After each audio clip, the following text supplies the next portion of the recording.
There is this deep connection between ideas of power over land and power over bodies. I think when we fail to see that connection and talk about that connection, we're failing to talk about the things we're failing to get to the place that we need to get to really tackle climate change and the other crises that we're experiencing in this era of polycrisis. What are the gendered implications of climate change in Canada, and what does feminist climate action look like? I'm Andrea Gunraj at the Canadian Women's Foundation. Welcome to All Right, Now What? A podcast from the Canadian Women's Foundation. We put an intersectional feminist lens on stories that make you wonder, why is this still happening? We explore systemic roots and strategies for change that will move us closer to the goal of gender justice. The work of the Canadian Women's Foundation and our partners takes place on traditional First Nations, Métis, and Inuit territories. We are grateful for the opportunity to meet and work on this land. However, we recognize that land acknowledgements are not enough. We need to pursue truth, reconciliation, decolonization, and allyship in an ongoing effort to make right with all our relations. I've heard people say climate disaster knows no bounds, and it discriminates against no one. There's a sense in which that's true, but impacts of climate change affect different people in Canada and around the world differently, depending on who they are. Women, girls, and gender-diverse people often experience harsher impacts of climate change, especially if they are marginalized due to racism, poverty, and other factors. They're also an important part of effective climate solutions. Gender equality itself is a climate crisis solution. Our guest, Catherine Abreu, is founder and executive director of Destination Zero and an internationally recognized, award-winning climate justice advocate. Recognized for her diplomacy, communication, and coalition-building skills, she's one of the world's top 100 climate policy influencers according to Apolitical. Catherine was named the 2023 National Hero by Canada's Walk of Fame. She's a member of Canada's Net Zero Advisory Body, the expert body tasked with providing advice to government on pathways to meet climate commitments. She's an advisor to the Canadian Climate Institute and sits on boards and steering committees of several organizations, including Climate Action Network Canada, the Global Gas and Oil Network, and the Fossil Fuel Non-Proliferation Treaty Initiative. Catherine is recipient of the 2020 Jack Layton Progress Prize. She is a vital figure in climate policy and action, shaping global discussions on the transition towards clean energy. I am the founder and executive director of a small nonprofit called Destination Zero, and there I do quite a lot of work on the international stage, pushing for our international systems, in particular the UN system, but other multilateral spaces, to acknowledge the key things that we need to be doing to address the climate crisis. And in particular, we need to be accelerating the global energy transition away from fossil fuels and toward renewable energy. I also sit on Canada's Net Zero Advisory Body. I'm the former director of Climate Action Network Canada. I've been working on climate change my entire career, so it is indeed very much a passion of mine and something that I'm deeply committed to. What else am I passionate about? Well, I love to dance. I love to spend time in community with those I love. In fact, that's something that I really love about working on climate change, is that there's such an incredible community of people who are also really committed to exhausting themselves in the fight for a livable planet. And in times when I feel down, this can be a really emotional piece of work. It's to this incredible community of committed advocates and activists that I turn to for solace. A story about myself. Well, I often tell the story of the beginning of my activism career, which started very early. In third grade, I organized my class into a letter writing campaign to protest cuts to the education budget. My activist roots go deep, and I've certainly continued being an activist for social and climate justice my whole life. We hear more and more about climate change and crisis being gendered, but I still feel hazy sometimes on what it means in our contemporary Canadian context. Can you explain more about that? This is, I think, such an important area for conversation. I think about it on two levels. So, one is in the kind of lived experience of women and girls, when we talk about how each of us is experiencing a changing climate and contributing to solutions towards stabilizing our climate and building a better world. Very often, women and girls are on the front lines of climate impacts. I think that's something that many of us know and acknowledge. But something that we perhaps don't know and acknowledge as much as we should is that women and girls are also on the forefront of climate solutions. Everywhere you go around the world, whether it's in the household or in the workplace, you see women who are innovating, who are bringing a collaborative, community, empathetic, and compassionate leadership to the work that they do. And I think compassion, empathy, creativity, and innovation are really critical elements to finding the suite of solutions that we need to be acting on simultaneously in order to address the climate crisis.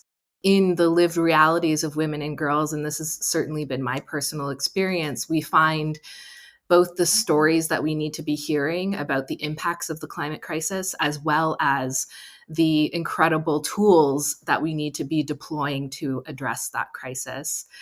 But there's another level that I think that we have to consider this on.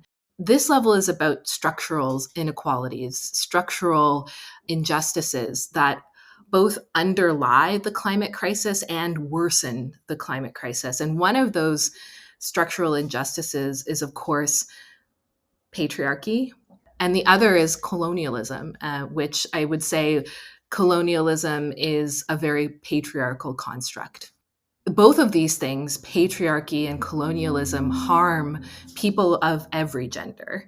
That lived reality of the negative impacts of colonial structures based on extractive practices of resources, of human ingenuity, of knowledge, those are structures that really hurt us all. Structures that marginalize women and marginalize the feminine hurt us all.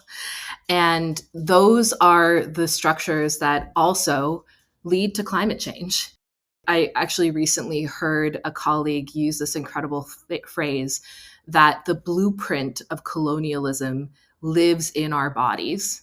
And I feel that. I feel the way in which the blueprint of colonialism occupies my being, and it occupies many of our beings. And there is a gendered aspect to that.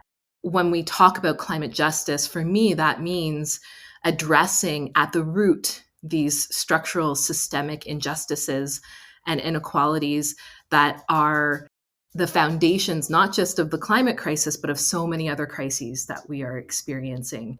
Growing gaps between rich and poor, unequal wealth distribution, structural racism, they're all interconnected at that systemic level. And we have to change things at that systemic level if we're going to achieve lasting action on climate change. So there are these kind of two ways in which I think about the gendered aspects of climate change and climate action, both how we feel it as women and girls, and also how we experience those gender dynamics in the structures that we are working within and must change in order to address climate change. What about feminist leadership in climate action and policy? There is this deep connection between ideas of power over land and power over bodies. I think when we fail to see that connection and talk about that connection, we're failing to talk about the things we're failing to get to the place that we need to get to really tackle climate change and the other crises that we're experiencing in this era of polycrisis. So what do we do? How do we move from that place into a place where, we're more welcoming of feminist modes of leadership, of different worldviews that break this supposed power of human animals over the non-human world, and therefore that normalizes the idea that some humans have power over other humans' bodies. There are a lot of ways that we have to tackle this. Definitely one for me is we need to be seeing more women in leadership positions. When I started working in my career, I've not just worked on climate change my whole career, but I've primarily worked on energy policy my whole career. And when I started, I was very often the only woman in the room, more often than not, very much the youngest woman in the room. I have had the experience of showing up to conferences where I was the only woman who would be on stage and being called a princess, and the various bits of microaggressive misogyny that come along with that. And it's been a real joy for me over the course of my 15-year-long career to see what a change there's been in that regard, to see so many more women coming into leadership spaces in the environmental and social justice movements. And yet we're not there as much as I would like us to be. You know, I still see so many organizations where the bulk of the work is being done by women, but the person at the top is a man. Welcoming conversations about how to shift that is really important. Often in the environmental movement, we assume, oh, we're all progressive, therefore we're all feminists. And there's a real discomfort sometimes in the environmental movement of unpacking the ways in which we're not actually living progressive values across our workplaces. And one of those ways is, of course, in not lifting up feminist leadership as much as we need to be. I would add to that Indigenous leadership and Indigenous worldviews.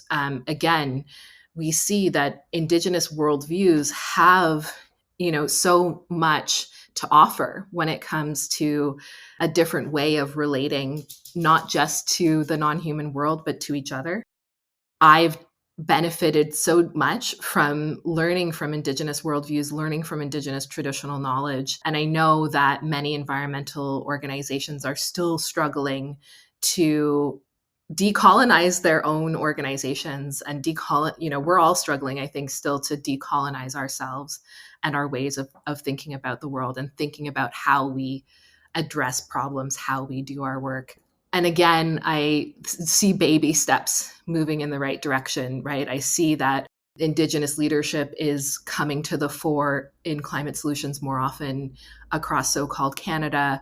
In particular, again, I see that in the energy sector, Indigenous communities are at the forefront of renewable energy in Canada. About 20% of renewable energy projects are owned and operated in Indigenous communities across so-called Canada. And so ways that we can continue to lift that up, continue to acknowledge that Indigenous stewards are stewarding the bulk of the world's biodiversity and figuring out how we create international agreements that help to bake that in, that acknowledge that leadership and provide space for it to grow.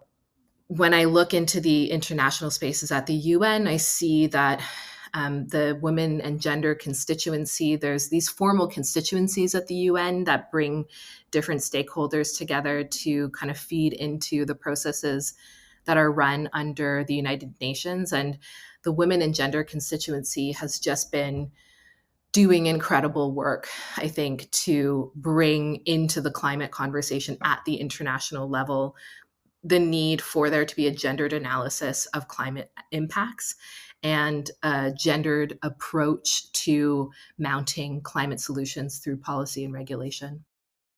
What needs to happen not just to mitigate climate crisis, but address its impacts on the most marginalized women, girls, and gender diverse people?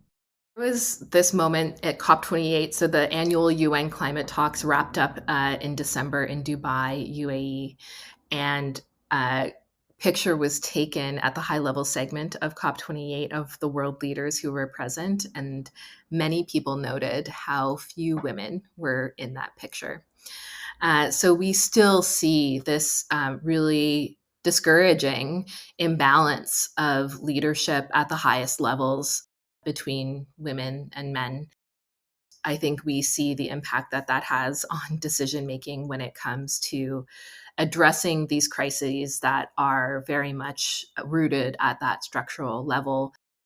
That structural level ultimately works to solidify the power of many of those men. They're less perhaps motivated to change things at that structural level.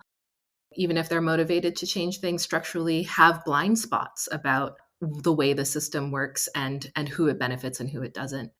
And so, how we change that is a lot about how we as people in democratic societies vote. And that is a whole other conversation that, I'm sure you've had with other guests.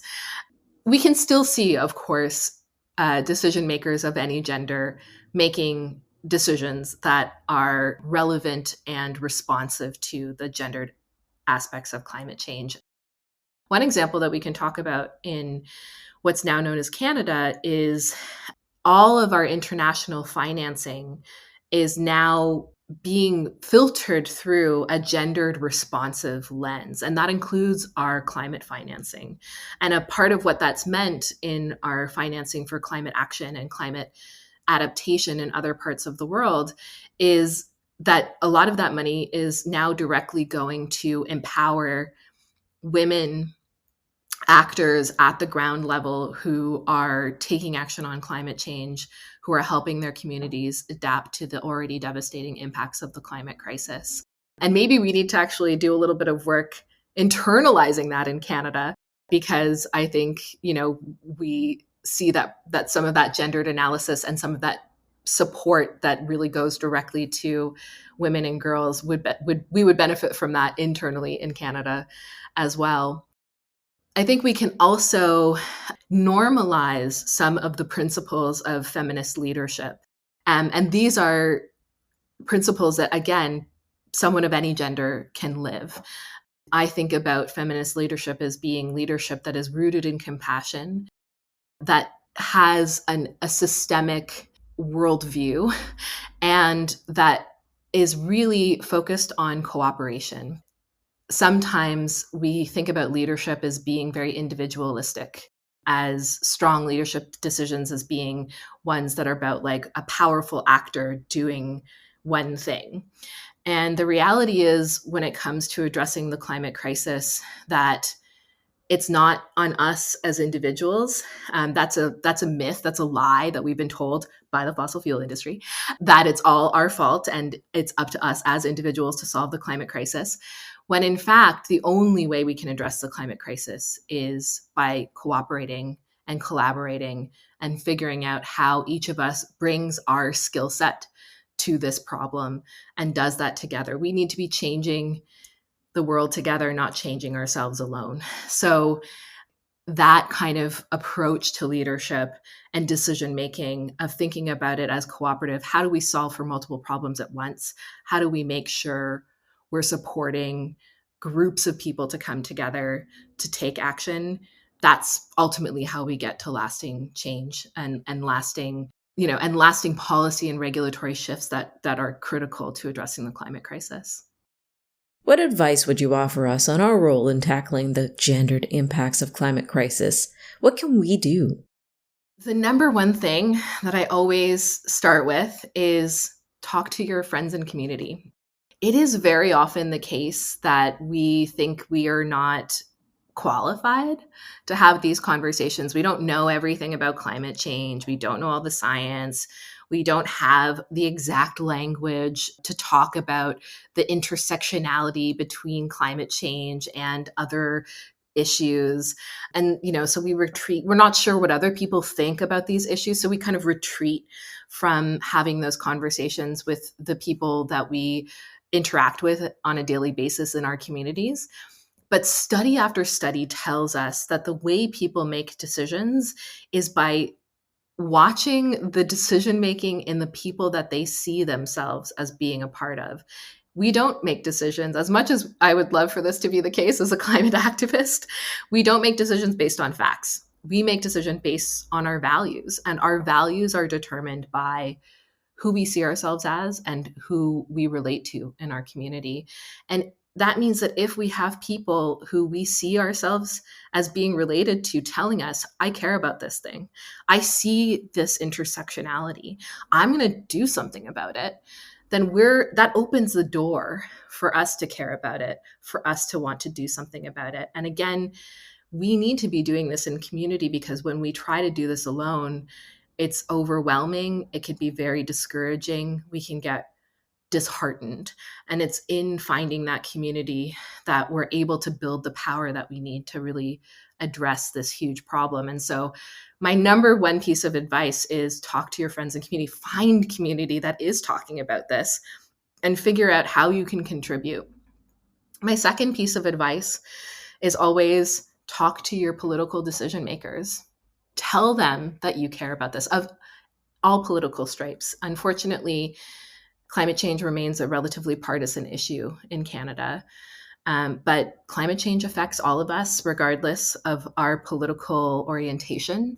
And we need political decision makers of every stripe to be taking this crisis seriously and to be thinking not just about how climate change is affecting the world around us, but how it's affecting us as people, how it's disproportionately affecting some people more than others.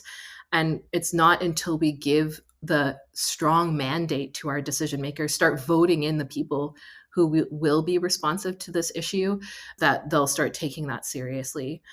And then finally, there are steps you can take in your daily life to bring you into communion with the non-human world in a way that I think is really nourishing, and to implement the solutions that you're able to implement in your own home and in your own existence. And so that might mean gardening. It might mean taking more walks in the forest, taking more walks by the lake or the ocean or in the mountains. It might mean once a week going out and joining members of your community who are doing a cleanup. It might mean doing an energy retrofit on your home so that you're cozier and pay lower energy bills. There are these solutions that we can do that help educate us, help nourish us, and help bring us in closer connection to the values that we want to be living. And that's the kind of order I would give to the 3-step process I would give to what you can do as an individual if this is something that really sparks you. All right, now what? Check out the work of Destination Zero by visiting destinationzero.earth. If you want to make sure no woman, girl, two-spirit, trans, or non-binary person feels out of options, out of sight, out of time, or out of mind, visit yescountmein.ca today. When you count yourself in, you join over 66,000 people in the Canadian Women's Foundation's generous and active community. You'll get tools and opportunity to advance gender equality. This movement needs you. Visit yescountmein.ca and count yourself in today. Please listen, subscribe, rate, and review this podcast. If you appreciate this content, please consider becoming a monthly donor to the Canadian Women's Foundation. People like you will make the goal of gender justice a reality. Visit CanadianWomen.org to give today, and thank you for your tireless support.